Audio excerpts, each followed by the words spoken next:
कभी कभार जब हमारे पास सीमन एनालिसिस की रिपोर्ट आती है तो हम बहुत सारी उसके अंदर चीज़ें को नोटिस कर रहे होते हैं, जैसे कि सबसे पहले स्पर्म काउंट या फिर उसके बाद मॉर्फोलॉजी, मोटिलिटी, उसके बेसिकली क्वांटिटी या उसकी क्वालिटी के ऊपर भी। तो बहुत अलग अलग जगहों पे हम अपने ही रिपोर्ट्स को मेज़र करने की कोशिश कर रहे होते हैं। स्पर्म काउंट कम है तो स्पर्म काउंट बढ़ाया जा सकता है, जहाँ पर मोटिलिटी कम है उसको भी बढ़ाया जा सकता है, मॉर्फोलॉजी के स्ट्रक्चर जो है उसमें टाइम लगता है बट उसको भी बढ़ाया जा सकता है। तो मेजरली क्या होता है, पेशेंट जब मॉर्फोलॉजी स्ट्रक्चर वाइज ख़राब होता है तो वो सोचता है कि यार ये तो एक जनरल सी चीज़ है, इसको क्या पता मैं डाइट से ठीक कर लूँ, सिर्फ डाइट काम कर जाएगी इसमें और मैं इसको मॉर्फोलॉजी को बेटर कर लूँगा।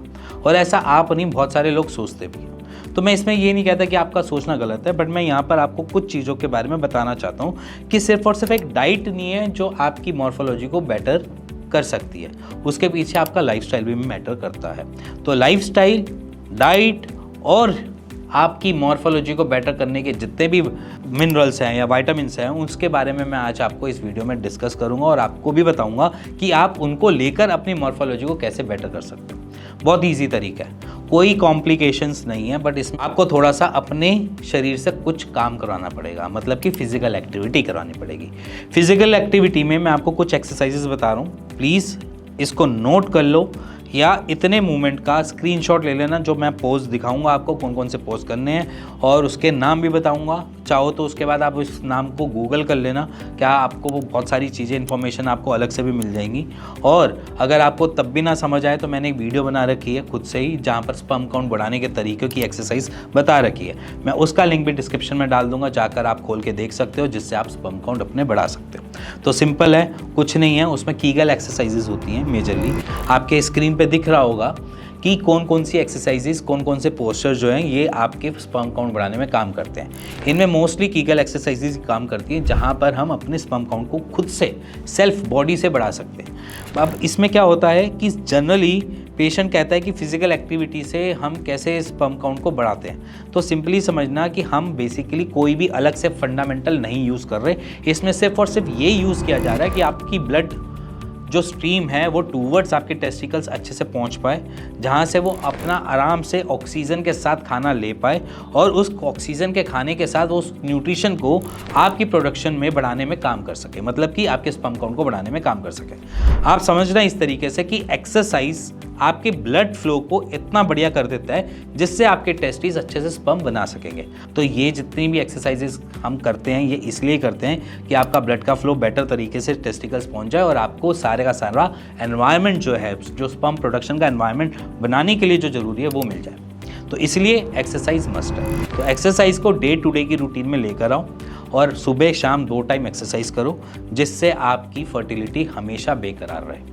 अब सेकंड पार्ट रहते हैं, अब यहाँ पर बात करते हैं लाइफस्टाइल की। लाइफस्टाइल की रिक्वायरमेंट हमारी बॉडी को बहुत रिक्वायरमेंट रहती है, क्योंकि बचपन से हम किसी ना किसी चीज़ को फॉलो करते आए हैं। अप्रॉक्सीमेटली सभी की ये 12 से 18 साल तक ऐसे ही चलता रहा कि कुछ ना कुछ ऐसे रूटीन बनी रही और हम स्टेबिलिटी के साथ चलते रहे और अपने बॉडी को ग्रोन अप होते हुए देख सकें।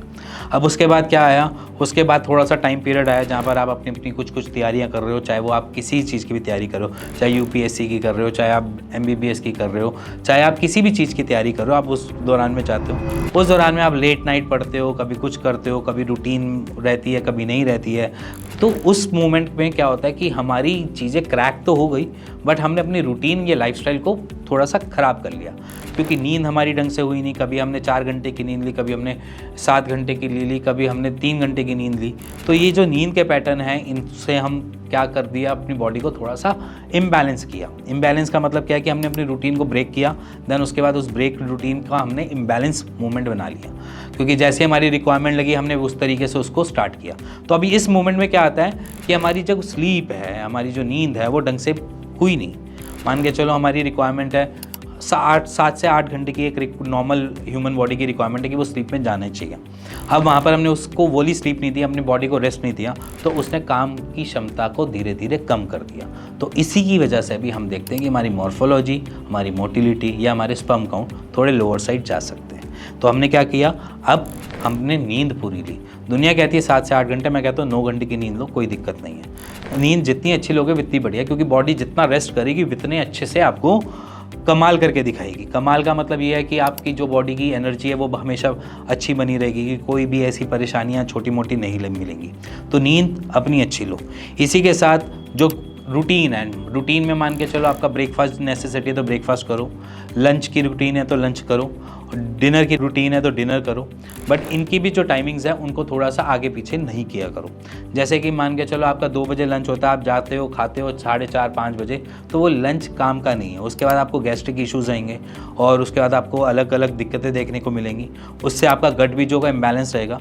उसके पीछे रीज़न भी है, उसके पीछे रीज़न ये है कि बॉडी को एक तरीके की आदत पड़ जाती है, वो यूज़ टू हो जाती है। यूज़ टू किस चीज़ की होती है कि अब के बार मेरे को खाना मिलेगा, तो वो पहले से आपकी बॉडी क्या बनाती है, एसिड बनाने की कोशिश करती है। जैसे कि आपके इंटेस्टाइन के जो एसिड्स हैं जो ब्रेक डाउन कर रहे हैं फूड्स को, वो बनाने की कोशिश कर रही होती है। उस टाइम पे आपने खाना दिया तो उसने ढंग से ब्रेक डाउन कर लिया आपके खाने को, आपके न्यूट्रिशन को पहुंचा दिया। बट अगर आपने आगे पीछे किया तो उस टाइम वो एसिड ढंग से प्रोड्यूस ही नहीं हो पाए और आपकी बॉडी वहाँ पर गट को खराब या डाइजेस्टिव इश्यूज़ जैसी प्रॉब्लम्स को लेकर सामने खड़ा कर देती है। फिर उसके बाद क्या होता है कि आपकी बॉडी के न्यूट्रिशंस आपकी बॉडी में नहीं रहते हुए वो स्टूल से पास हो जाते हैं और आपकी बॉडी में नहीं लगते, जिसकी वजह से हम देखते हैं कि कुछ पेशेंट्स में सिर्फ और सिर्फ गट की वजह से ही स्पर्म काउंट लो मिलता है। तो आपने क्या किया, खाने का प्रॉपर टाइम लिया, प्रॉपर टाइम पे खाना खाया। जितना मर्जी काम हो, जैसा मर्जी काम हो, खाने को खाने के टाइम पे खाओ और रूटीन से खाओ, जिससे आपकी बॉडी हमेशा बैलेंस फॉर्म में चलती रहे। अब आती है थर्ड टर्म पे।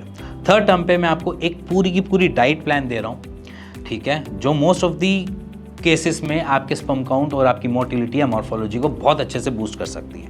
तो प्लीज़ आप इस वाले डाइट प्लान का स्क्रीनशॉट ले लेना, अपने पास रख लेना। जब भी ग्रोसरी शॉप पे जाओ तो इनमें से चीज़ों को ढूंढ के लेकर आ जाना और आराम से घर पे बैठ के खा लेना और डेली रूटीन में इसको यूज़ करना चालू करो, जिससे आपकी फर्टिलिटी हमेशा बेकरार रहेगी, आपको कोई दिक्कत नहीं मिलेगी। अब रह गई ये, मैंने इतनी सारी चीज़ें बताई, उसमें मैं आपको डाइट प्लान इसलिए छोटा करके बताया क्योंकि मैं सारी चीज़ें बताऊँगा अभी तो शायद वो ये वीडियो 1.5-2 घंटे के आसपास पहुंच जाएगी, तो इसलिए मैं इसको छोटा करके आपको सीधा का सीधा तत्व दे दिया है। आप इसका स्क्रीनशॉट ले लो और जब भी आप कुछ को फर्टिलिटी इश्यूज़, आपको ऐसा भी लग रहा हो ना कि मेरे को ईडी जैसी प्रॉब्लम हो रही है, मेरा मन नहीं कर रहा सेक्स करने का या मेरा मन नहीं लग रहा इन सारी चीज़ों में, तब भी ये सारी चीज़ें फॉलो कर लेना आपकी जो नॉर्मल रूटीन से थोड़ा सा हटके, और इसी रूटीन से ही आपको अपनी बॉडी में चेंजेस होते हुए देखने को मिल जाएंगे। जिनको सुबह के टाइम एरेक्शन नहीं हो रहा, जिनको रात के टाइम एरेक्शन नहीं मिल रहा, वो भी एरेक्शन आना स्टार्ट हो जाएगा। तो इसमें परेशानी वाली बात नहीं है, बस इन सारी रूटीन्स को डेली फॉलो कर लो। और लास्ट, स्ट्रेस नहीं लेना और हमेशा अपने आप को पॉजिटिव रखना है। क्या कहना है, all is well, all is well. ये बहुत अच्छा फंडा है, क्योंकि जब तक आप अपने आप को पॉजिटिव रख पाओगे तब तक आपकी बॉडी भी अच्छे से क्या कर लेगी, अपने आप को मैनेज कर लेगी।